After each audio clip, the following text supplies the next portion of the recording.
जय हिंद दोस्तों। आज हम बात करेंगे हमारे सनातन धर्म के ऐसे दो योद्धाओं की जो कि हमारे ग्रामीण स्तर पर गुमनाम सा है, यानी उनकी कोई चर्चा नहीं है,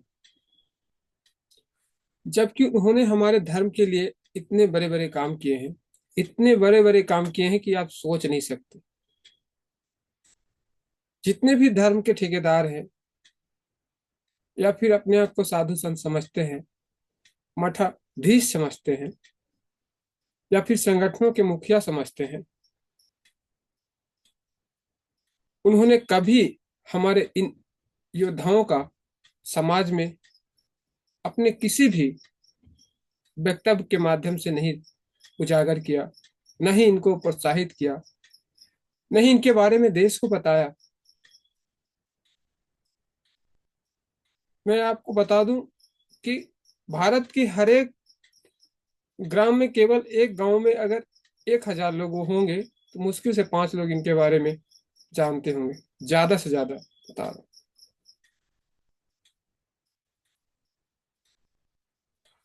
मुझे यह सब देखकर बहुत हैरानी होती है। मैं उन शख्सियत का नाम और शख्सियत के बारे में बता रहा हूँ जिनका नाम हरिशंकर जैन और उनके सुपुत्र श्री विष्णु शंकर जैन। उन दोनों ने हमारे जितने भी हिंदू मंदिर, तीर्थ स्थल, जिनको मुसलमानों ने, मुगलों ने, अंग्रेजों ने कब्जा करके रखा है या रखा था, उन सभी के ऊपर सुप्रीम कोर्ट में केस लड़ रहे हैं। सोचिए, सुप्रीम कोर्ट में। यहाँ पे अपने लोअर कोर्ट में जो वकील होते हैं, एडवोकेट होते हैं, उनकी फीस कितनी होती है, किस प्रकार से होती है, एक छोटी मोटी केस को लेकर के आप और हम सभी जानते हैं। लेकिन सोचिए, सुप्रीम कोर्ट में जो व्यक्ति लड़ रहा होगा, उनकी फीस कितनी होगी। फिर भी उन्होंने बिना फीस के, बिना किसी खर्चे का, बिना किसी पैसे का हमारे हिंदुओं का केस ये दोनों योद्धा लड़ रहे हैं। क्या हम सभी को इस बात पे गर्व नहीं है? इस बात पे गर्व नहीं करना चाहिए? क्या हम सभी को इन योद्धाओं के बारे में जानने का अधिकार नहीं है? जानना नहीं चाहिए? अपने बच्चों को बताना नहीं चाहिए? अगर हम नहीं जानेंगे तो हम अपने बच्चों को कैसे बताएंगे कि जो हमारे सामने, हमारे आंखों के सामने भगवान श्री राम का भव्य मंदिर बना, उनमें सबसे ज्यादा योगदान किसका है, किनका है? क्योंकि हमारा जो भगवान श्री राम का मंदिर बना है, वो कोर्ट के आदेश पे बना है। हमने न्यायालय से जीता है, युद्ध करके नहीं जीता है।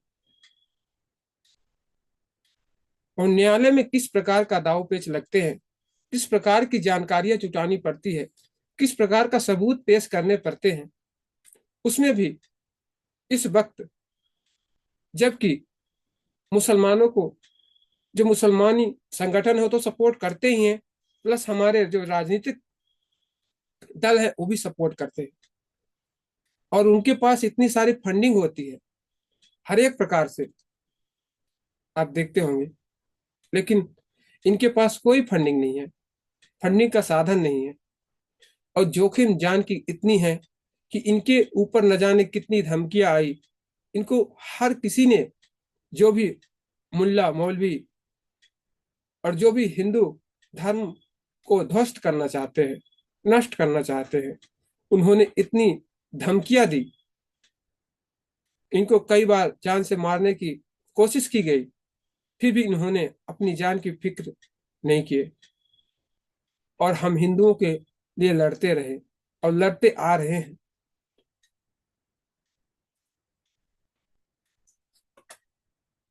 आप सोचिए, क्या हम ऐसे लोग हैं?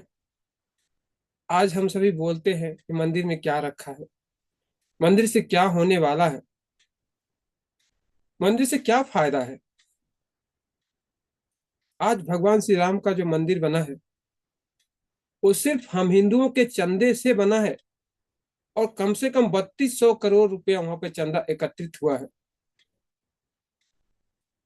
और सोचिए कि जो मंदिर का अभी तक का निर्माण है वो सिर्फ मंदिर के चंदे के ब्याज से हुआ है। क्या हम हिंदुओं के पास धन की कमी है? हम सभी मंदिरों में जाते हैं, एक कुछ ऐसे जगहों पे जाते हैं जो फालतू में खर्च कर देते हैं, लेकिन ऐसे योद्धाओं को बचाने के लिए, रक्षा करने के लिए, सपोर्ट करने के लिए कभी आगे नहीं आते। सोचिए हम सभी हिंदुओं ने इनका अगर साथ नहीं दिया, इनका समर्थन नहीं किया, कर रहे हैं, मानते हैं बहुत सारे लोग कर रहे हैं और हम भी कर रहे हैं, लेकिन अभी भी कमी है जागरूकता की।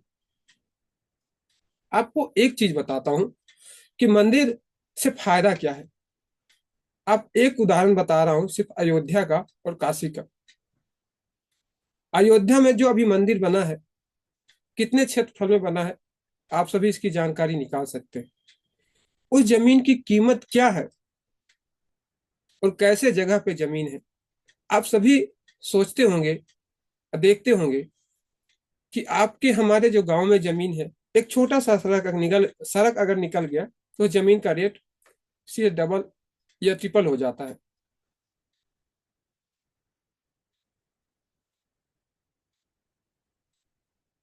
कितने लाखों में जमीन बिकती है। और सोचिए उस शहर का जहाँ पे काशी भगवान विश्वनाथ विराजमान है, जिसे लोग सदियों से जो मुस्लिम पक्ष है वो ज्ञानवापी मस्जिद कहते आ रहे हैं। अब सोचिए कि आप सभी गूगल में सर्च करिए कि इस्लाम में ज्ञानवापी का कहीं कोई जगह है और उसका अर्थ क्या है। और वहां साफ साफ सबूत दिखता है कि मुसलमानों ने जहां कहीं भी मंदिर मस्जिद बनाया है, हमारे पौराणिक मंदिरों को तोड़ करके और उसी के ऊपर गुंबज ढांचा खड़ा कर दिया है। आज साफ साफ दिख रहा है कि वहां पे मंदिर टूटा हुआ पड़ा है, आधा मंदिर का दीवार दिख रहा है, फिर भी कोर्ट मानने के लिए तैयार नहीं है। क्योंकि हम सभी घरों में सोते हुए रहते हैं, जात पात में बटे हुए रहते हैं। हमें तो अपनी जातिवाद को परी है। आप सभी सोचिए कि जातिवाद में फंसकर हमें मिलना क्या है। मुसलमानों में इतनी जातियां हैं, इतनी कुरीतियां हैं, इतनी लड़ाई झगड़े दंगे होते हैं, इतनी भेदभाव है, लेकिन आपको जानने को नहीं मिला, समझने को नहीं मिला। लेकिन हमारे धर्म में इतनी अच्छाइयां हैं, इतनी सच्चाइयां हैं, फिर भी हम सभी बट बट के कट कट के रह रहे हैं। और जातियों में बंटने का फायदा, नुकसान क्या है, आज मैं आपके नुकसान के बारे में बता रहा हूँ। एक छोटी सी उदाहरण दे करके, काशी विश्वनाथ मंदिर का जो क्षेत्रफल है,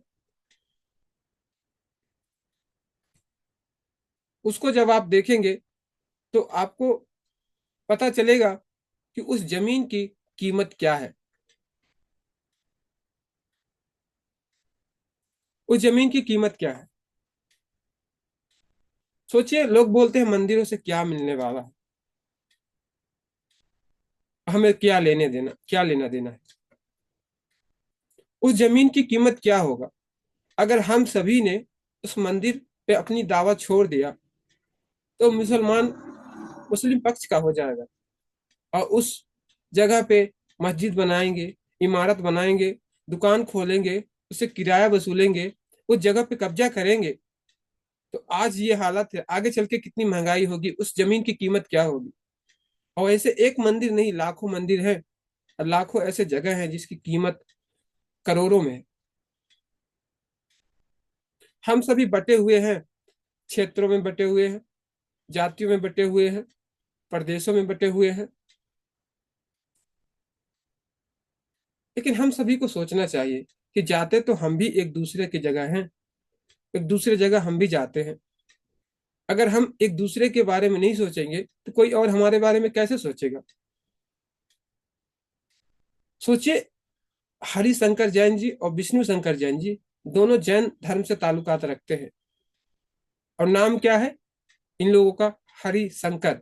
विष्णु शंकर, ये भगवान शंकर का नाम है। जैन हो, चाहे बुद्धिस्ट हो, चाहे सिख हो, इन सभी का नाम उठाकर देख लीजिए, हमारे हिंदू देवी देवताओं से सम्मिलित है।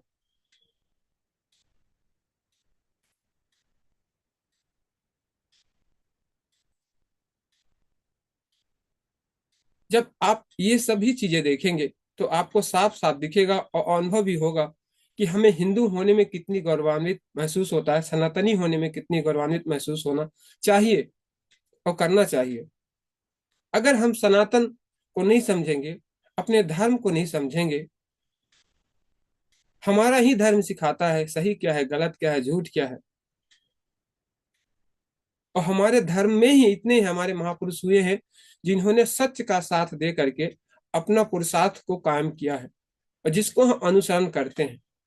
दूसरे मजहबी को जो भी देवी देवता हैं, उनके जो भी भगवान हैं जिनको वो मानते हैं, उनके बारे में उनकी हिस्ट्री आप पढ़िए, उनके इतिहास पढ़िए कि उन्होंने कितने युद्ध जीता, कितनी अच्छाइयां कायम की, और उनको क्यों लोग पूछते हैं, क्यों लोग मानते हैं। लेकिन हम अपने धर्म पे शर्मिंदगी महसूस करते हैं, अपने धर्म योद्धाओं को पहचानते नहीं है। और इन दोनों शख्स के बारे में जो मैं बता रहा हूँ, इनकी जब इंटरव्यू आप देखेंगे, इनका नाम सर्च करिए, आपको यूट्यूब पे वीडियो मिल जाएंगे इनके व्यक्तिगत। क्या इनके बच्चे नहीं है? क्या इनका परिवार नहीं है? इनको कितना डर लगता हो, इनकी इनको कितनी धमकियां मिलती होगी, इनको लाखों करोड़ों अरबों का इनको ऑफर मिला कि हमारे पक्ष से लड़िए। मुस्लिम पक्ष ने इनको ऑफर दिया, लेकिन फिर भी इनकी ईमान इतनी अडिग है चट्टान की तरीके से कि ये टूटे नहीं। वरना हम जैसे लोग तो कुछ लालच में अपनी माँ बहन को भी बेच देते हैं। ईमान क्या चीज है? ईमान तो आजकल आम चीज हो गया है। आज हिंदुओं की क्या हालत है बांग्लादेश में, देखा है आपने वीडियो यूट्यूब पे? उनमें हर एक जातियां हैं, जितनी जातियां का हम दुहाई देते हैं अपने भारत में कि हम ठाकुर हैं, हम बनिया हैं, हम वाल्मीक हैं, हम ब्राह्मण हैं, ये सारी जातियां बांग्लादेश में हैं। लेकिन वहां पे बांग्लादेश में जातियों जाति देखकर उनका नरसंहार नहीं किया जा रहा है, उनको धर्म देखकर किया जा रहा है। और बेटियों के साथ, बहनों के साथ, माताओं के साथ कितना अत्याचार हो रहा है, अब देखिए आपकी रूह कांप जाएगी। अभी भी समय है, आप सभी अपने धर्म योद्धाओं को जानिए, समझिए, उनका अनुकरण कीजिए और उनको सम्मान दीजिए, उनका सपोर्ट कीजिए। मैं बहुत सारे संगठनों को जानता हूँ, जुड़ा भी रहा हूँ, लेकिन उनके मुख से कभी भी किसी भी वक्त इन दोनों योद्धाओं का नाम नहीं सुना। भगवान श्री राम का मंदिर बना, सभी ने अपना अपना श्रेय लेने का कोशिश किया, लेकिन इन्होंने कभी ऐसा इंटरव्यू नहीं दिया जो कहा हो कि हमने इस फैसले को अपने पक्ष में करवाया है। भाई साहब, आज हमारा न्यायालय से, हमारा संविधान से देश चलता है। संविधान में केवल पुजारियां, संगठन काम नहीं करते, साधु संत मठाधीश काम नहीं करते, वहां पे वकील काम करते हैं, एडवोकेट काम करते हैं। अगर आपका एडवोकेट अच्छा ईमानदार नहीं है, सच्चा नहीं है, निष्ठावान नहीं है, तो आप कभी भी केस जीत नहीं सकते। उस वकील को कोई भी खरीद सकता है, और खरीद कर, उस एडवोकेट को खरीद कर अपने हक में फैसला करवा सकता है। ऐसा आपने टीवी पिक्चर में देखा होगा, लेकिन वास्तव में रियल लाइफ में ऐसा होता है। लेकिन ऐसे महापुरुष हजारों बरस में मिलते हैं। और एक इनको सिर्फ मैं अवतार ही बोलूंगा, इनको पुरुष की श्रेणी में नहीं मैं रखता, महापुरुष की श्रेणी में रखता हूँ। क्योंकि जिस अवस्था में ये लोग काम कर रहे हैं, अकल्पनीय है। आप सभी से मेरी विनती है, इन महापुरुषों के बारे में जानिए और इनके बारे में एक दूसरे से भी बताइए, अपने बच्चों से बताइए। इन्होंने भगवान श्री राम जन्मभूमि का केस लड़ा और अपने हक में फैसला सुनवाया। ज्ञान वापी का जो काशी विश्वनाथ भगवान का मंदिर है, जो असली मंदिर है, वहां पे हमारे भगवान शिव का जो शिवलिंग है, उसको वजू खाना बना करके, उनके चारों तरफ कुएं के जैसा बना करके उसमें पानी भर के ये मुस्लिम लोग वहां पे कुल्ला करते थे। इतने सालों से सोचिए, अगर ऐसा हम, अगर इनके देवी, इनके जो मानने वाले हैं, चाहे मोहम्मद हो चाहे कोई और हो, अगर उनके ऊपर हम ऐसा करते तो इन अभी तक ये लोग पता नहीं क्या करते, हमारे देश में पूरी तूफान आ जाती। और यही सुप्रीम कोर्ट उनके हक में तुरंत फैसला सुनाता। दोस्तों, हमारा देश संविधान से चलता है, लेकिन संविधान एक ऐसा चीज है जिसे बोलते हैं ना, न्याय की देवी अंधी होती है। न्याय देने वाला भी अंधा होता है, लेकिन न्याय लेने वाला अगर अंधा हो जाए ना, तो फिर उसे अपना न्याय कभी नहीं मिलता। हम सभी को भगवान ने आंख दिया है, ज्ञान दिया है, बुद्धि दिया है, विवेक दिया है। हम सभी अपने घर में एक छोटे से जमीन के टुकड़े के लिए अपने भाई से दुश्मनी कर लेते हैं, उसका मर्डर कर देते हैं, उसका सर फोड़ देते हैं। लेकिन हमारे देश में न जाने कितने ऐसे एकड़ हेक्टेयर जमीन इन मजहबी गद्दारों ने हड़प रखा है। जो हमारा पौराणिक मंदिर है, और शासन सरकार भी क्या करती है, जिसकी जितनी आवाज बुलंद उसी की सुनती है। हम सभी को भी अपनी आवाज बुलंद करनी होगी। ये सड़क पे नहीं सही तो आजकल तो सोशल मीडिया का जमाना है, फेसबुक यूट्यूब का जमाना है। कम से कम दो अक्षर आप अपने देश के बारे में, अपने धर्म के बारे में, अपने धर्म योद्धाओं के बारे में तो बोल सकते हैं ना। इतना करके आप बहुत कुछ कर सकते हैं।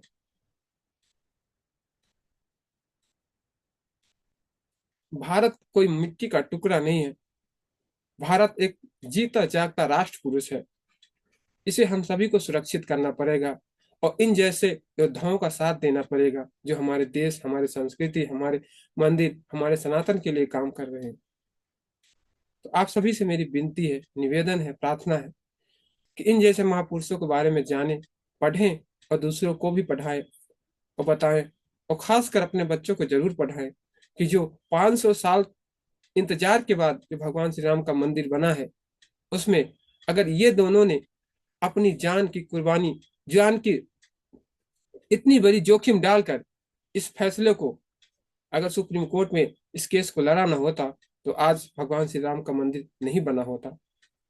क्योंकि इनसे देश में तो बहुत बड़े बड़े वकील हैं, बहुत अपने आप को समझते हैं, जिन्हें लोग पैसों में, लाखों करोड़ों में उनकी फीस है।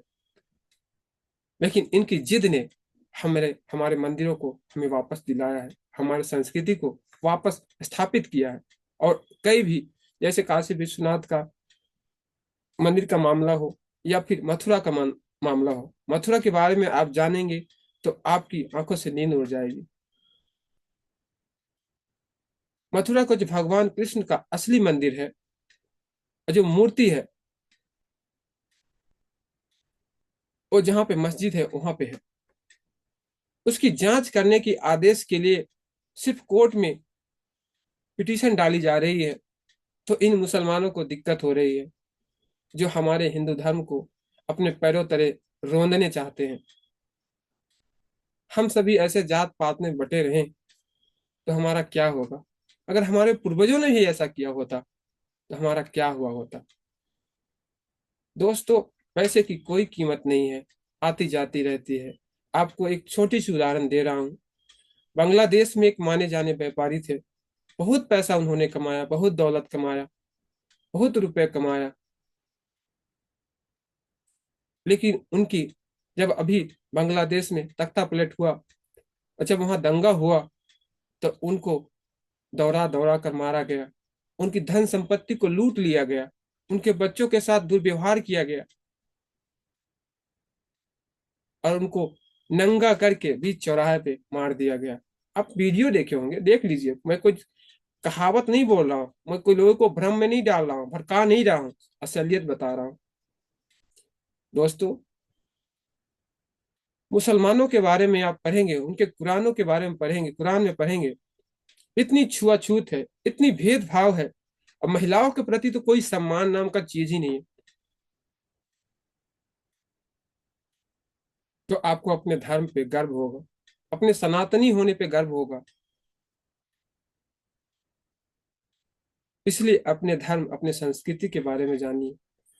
रामायण का जो सीरियल है उसे कम से कम देखिए और समझिए, और साथ में कुरान में जो लिखा है, बाइबल में जो लिखा है, उसको भी देखिए। हमारे यहाँ महिलाओं को पूजनीय माना गया है, उनको हम लोग देवी कहते हैं। पुरुषों के आगे कभी देवा लगा या देव लगा नहीं सुना होगा, लेकिन महिलाओं के आगे देवी लगा जाता है। सिर्फ हमारे संस्कृति में ऐसा है कि हम सभी जब नवरात्रि के समय कन्या पूजन का अवसर आता है तो हम सभी छोटी छोटी कन्याओं को पूजते हैं, अपनी माता समझकर पूजते हैं। लेकिन दूसरे मजहबों में क्या होता है, आपको शायद पता नहीं होगा। वहां पे मुसलमान, जो इस्लाम धर्म में है, सिर्फ महिलाओं को प्राइवेट प्रॉपर्टी माना जाता है, बच्चा पैदा करने का मशीन माना गया है, और कुछ भी नहीं।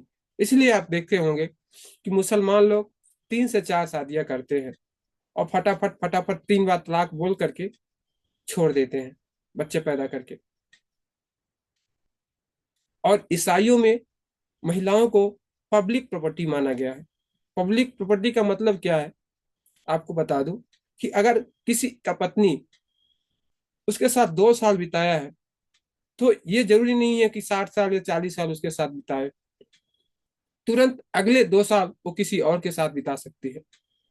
अगर उस संस्कृति से प्रभावित है वह व्यक्ति, तो उसे कोई असर नहीं होगा। लेकिन हमारे संस्कृति में क्या ऐसा हो सकता है? हम ऐसा सोच सकते हैं?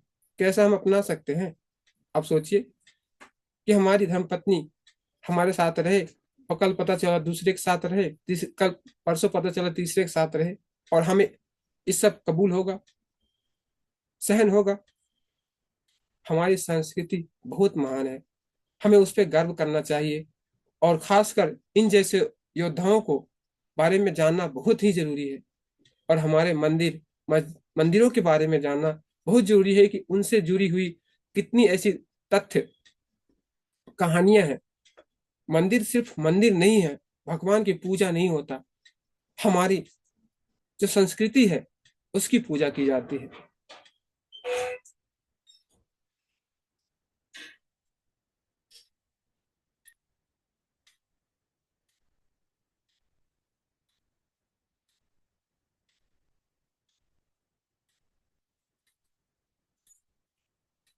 ज्यादा मैं कुछ बोलने लायक हूं नहीं, बस छोटा सा समय निकाल करके मैं चाहता हूँ कुछ अपने भाइयों को, अपने बंधुओं को कुछ समझाऊं, कुछ बोलूं, कुछ मैं भी समझूं।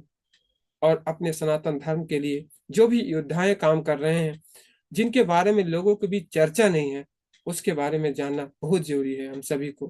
क्योंकि इन्होंने अपने सिर्फ टीआरपी के लिए, अपने प्रोत्साहन के लिए, लोगों को जनाने के लिए, नेता बनने के लिए ये काम नहीं कर रहे हैं, अपने वास्तविक धर्म के लिए काम कर रहे हैं। और हम सभी हिंदू, हिंदू में सिर्फ हमारे हिंदू का मतलब, सनातन का मतलब सिर्फ हिंदू नहीं होता। जो भी हमारे सिख भाई हैं, जो भी हमारे जैन भाई हैं, जो भी हमारे बौद्ध धर्म के भाई हैं, सच्चे बौद्ध होंगे तो हिंदू ही हैं। अगर भगवान बौद्ध बुद्ध के बारे में समझेंगे तो आपको पता चलेगा कि भगवान बुद्ध किनके बेटे थे, किनके पोते थे, वो क्या, उनका क्या संस्कार था, उनका क्या नाम था। तब आपको पता चलेगा कि वास्तव में हम सभी जो सनातनी रूपी पेड़ है, उसी के हम शाखाएं हैं। और हम सभी को गर्व होना चाहिए अपनी संस्कृति पर, और गर्व करना चाहिए। बस इस चर्चा में बस इतना ही। अपने महापुरुषों का ख्याल रखें, उनके बारे में जानें, उनको सम्मान दें। जो भी सच्चे महापुरुष हैं, हम हमेशा के लिए इस दुनिया में नहीं आए बस दोस्तों, हम सभी कुछ सीमित समय के लिए हैं। यहाँ पे कोई अपना नहीं है, लेकिन जो सच है, जो सत्य है, जो हमारे लिए है, हमारे धर्म के लिए, हमारे संस्कृति के लिए, हमारे भारत माता के लिए जो काम करे, उसको हम अपना सगे भाई से भी ज्यादा प्रेम करना चाहिए। अगर उसके लिए कुछ कर नहीं सकते तो उसके साथ पीछे खड़े हो सकते हैं, उनके बारे में दो शब्द बोल सकते हैं। हमारे देश में बोलने की आजादी है, इतना तो है ना। तो हम सभी अपने माध्यम से, जहां भी जो भी माध्यम मिले, जिस प्रकार से मिले, अपने महापुरुषों के बारे में, अपने धर्म योद्धाओं के बारे में हम उनसे उनको चर्चा करें, अपने लोगों से चर्चा करें। बस इतना ही कहूंगा। और इसी चर्चा में बस इतना ही, और इसी के साथ मैं विराम ले रहा हूँ। आप सभी को अगर मेरी बात अच्छी लगी हो तो इस वीडियो को शेयर करें, लाइक करें, कमेंट करें। आप सभी को शुभ रात्रि। जय हिंद, जय भारत, जय श्री राम।